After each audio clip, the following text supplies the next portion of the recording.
Aina terbangun lagi dengan bunyi orang yang main zip lagis. Jadi masa tu zip lagis tu dia buka tutup laju lah. Zup sak buka tutup.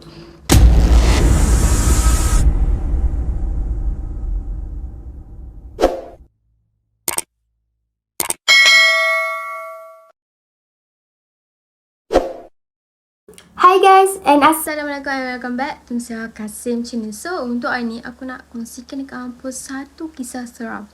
Kisah seram yang bertajuk Kisah Seram Resort Melaka guys. So sebelum aku nak cerita dekat hampa, aku akan tukarkan posisi lampu macam ni untuk bagi dia lagi tambah keseraman sikit. Dan sebelum aku start cerita dekat hampa kisah seram ni, jom kita baca dulu ayat pelindung diri untuk melindungi diri kita daripada gangguan syaitan.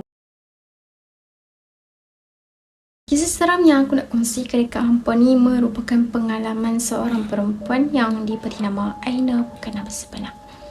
Masa tu Aina ni belajar, jadi dia merupakan pelajar perubatan. Kejadian ni berlaku pada pertengahan PKP tahun 2021. Nak dijadikan cerita, kumpulan Aina ni dapat maklumat last minute. Jadi posting mereka dihantar ke hospital Melaka. Pasal tu dengan kelam kaburnya, Aina dengan kawan dia ni Ara bertolak ke sana pada waktu petang dengan tergesa-gesa. Bila mereka sampai kat sana, pihak University tetapkan mereka menetap di Village Resort Air Keruh. Masa tu mereka bermalam di bangunan biru. Masuk je bangunan, Aina tengok keadaan agak terbiak. Mungkin sebab masa tu PKP. Jadi pihak pengurusan memang tak bersihkan satu bangunan, tetapi hanya bilik tertentu saja. Mungkin sebab mereka punya grup ni ada beberapa orang je. Bilik Aina dan Ara ni terletak di aras bawah dan tengah-tengah, tapi hampir hujung penjuru sambung dengan bilik lain. Kira dia hujung kali dah. Sebelah kiri mereka bilik lelaki, tapi belah kanan bilik kosong. Masuk je bilik mereka tengok masa tu bilik agak kusam, malap. Walaupun lampu semua dah buka. Malam first tu, kawan dia si Ara ni tak sedap hati. Jadi dia cadangkan untuk buka lah ayat ruqyah. Masa tu, Aina ni sebenarnya baru putus cinta. Jadi masa tu dia agak depressed. Kira memang dah ada MDD, tapi putus tu jadi trigger. Jadi masa tu startlah dekatkan dengan diri dengan Tuhan. Kebetulan waktu tu Aina dalam keadaan haid. Malam first dia pun ni agak tenang tidur. Tapi sebaliknya malam kedua lah start berlakunya kejadian yang mengerikan. Nak jadikan cerita, hospital Melaka tak benarkan pelajar untuk mai ke hospital sebab masa tu kawalan ketat untuk COVID. Waktu tu mereka punya grup terkandas dekat sana sebab border dah tutup. Jadi mereka belajar online je, tapi menetap di resort tu. Pada malam kedua, mulalah masa tu malam tu mereka lapar, mereka order KFC, Panda apa. Driver tu pula main lambat kan, sampai hampir lewat malam jugalah. Tu lepas je makan, sampah-sampah tu mereka takut nak buang kat luar. Tong sampah luar sebab gelap sangat. Agak jauh dari bilik. Lepas tu dia kalau nak tok lock pintu takut apa orang panggil kerah pula kan, selerak kan, kesian pula nanti tukang bersih nak kemaskan. Jadi masa tu mereka nekat nak ikat ketat-ketat, so mereka nak tok dalam bilik je. Bila nak tidur, masa tu memang jadi kebiasaan si Aina ni, setiap kali nak tidur dia akan lampu kena cerah sikit, tak mau bagi gelap. Sebab kalau apa-apa jadi, dia tak terkapai-kapai dalam kegelapan tau. Dia akan nampak cahaya sikit. Macam tu kalau ada gangguan apa, dia boleh lari nampak jalan. Sebelum tidur, Aina ni habang lah dekat Ara, boleh tak tolong buka lampu laluan pintu depan bilik air. Ara ni macam ralat lah dah, so dia cadangkan untuk buka lampu tandas je sebab terlalu terang untuk tidur. Masa tu Aina pun okey. Lampu bilik air dia pun ni seram sikit kan, sebab warna oranye. warna bit lampu tu memang betul-betul warna oren. Jadi masa tu Aina ni buka sikit je pintu untuk cahaya masuk dalam bilik. Masa tu Aina tidur memang pakai earphone and dia dengar, masa tu dengar zikir sebab Aina depress, jadi dia susah tidur.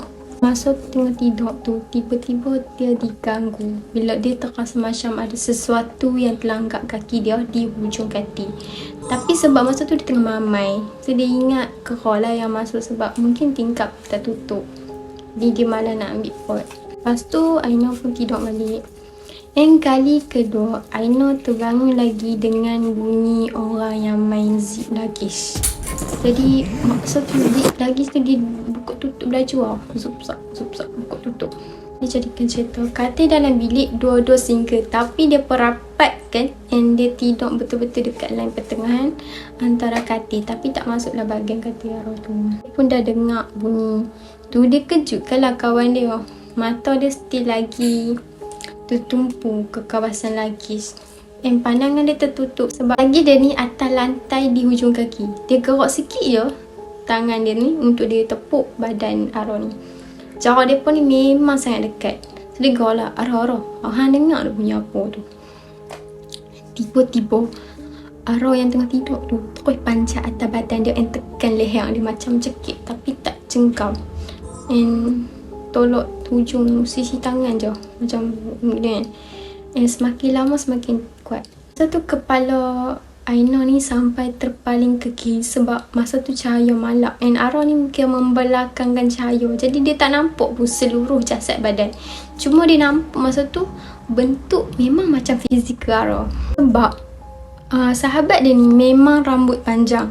Lagipun maklumlah kalau kedudukan macam tu memang nampak mengerbang and macam pakai baju tidur dia. Jadi masa tu Aina ni think positif. Masa tu Aina ingat yang arwah ni still lagi mamai tau. Dia macam separuh sedar. Jadi dia pun cubalah gerakkan Aina ni, cubit paha dia apa kan. Tu Aina rasakan yang dia ni macam kena sleep paralysis, macam kena tindih tau. Tapi selalunya kalau kena tindih ni, badan kita memang tak digerak langsung. Memang boleh ada pseudo hallucination. Tapi dia pernah kena sleep paralysis ni dulu. Jadi memang dia tahu yang nilai-nilai. And dia sedap tau. And dia boleh gerak and rasa semua. And tak ada pun rasa berat macam kena tindih yang gajah ke apa kan. Ni yang memang rasa macam manusia yang tindih atas dia.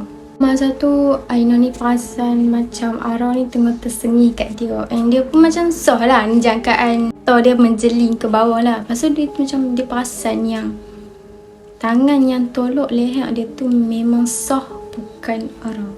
Sebab tangan tu kuku dia panjang and kulit gelap. Masa tu dia pandang je tepi. Lepas tu dia baca zikir Nabi Ibrahim yang masa tu dia nak baca, terlintas dalam fikiran dia tahu. Zikir ni meminta pertolongan Allah. Sebab masa tu dia nak Allah yang tolong tanpa perantaraan siapa pun. Masa tu apa yang dilafaz adalah Hasbunallah wa ni'mal wakil wa ni'mal maula wa ni'mal nasir 3 kali. Lalu dia senyap. Pasrah je, selalu dia baca zikir. Memang dalam masa yang sama dia akan translatekan dalam hati untuk dihayati ya. Lepas dia zikir dengan tenang dalam hati dia, dia baca, bercakap dengan Allah.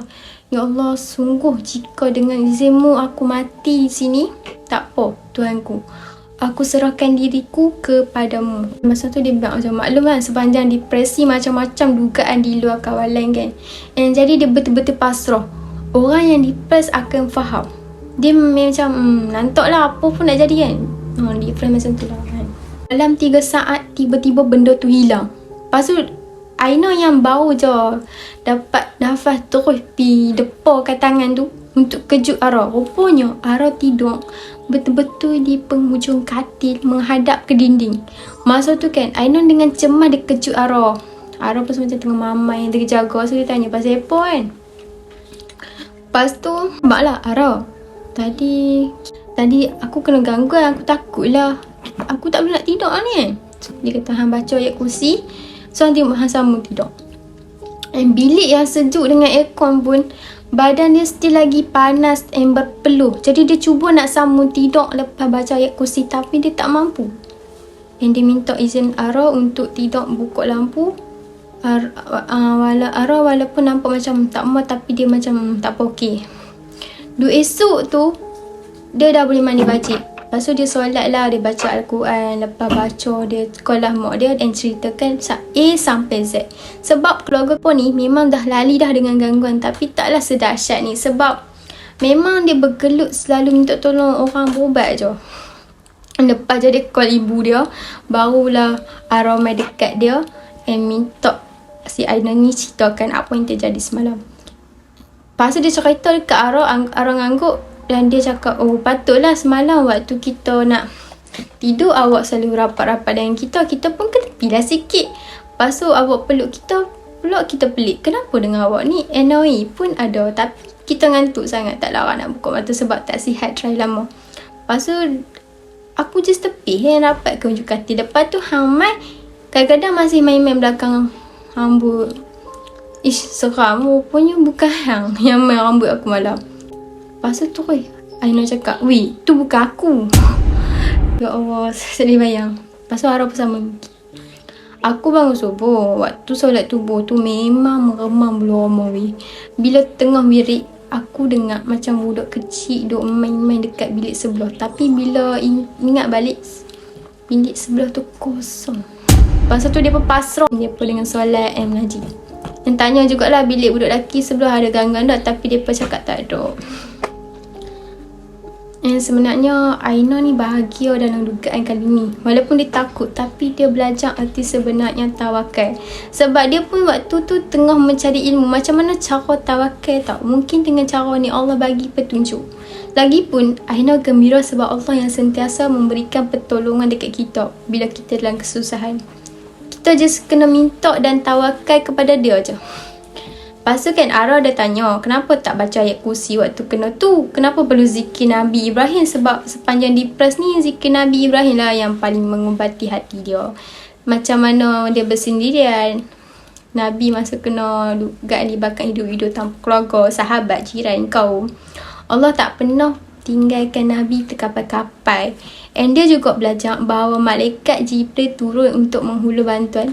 Namun Nabi tolong, and ini pertolongan direct dari Allah tanpa perantaraan. And zikir ayat Quran ni, inilah ayat yang dibaca ni, inilah yang ucapkan untuk mohon bantuan Allah. Sahajalah cerita seram Sina. Tapi itu sahajalah video aku untuk hari ni. And thank you so much for watching and Assalamualaikum. Bye.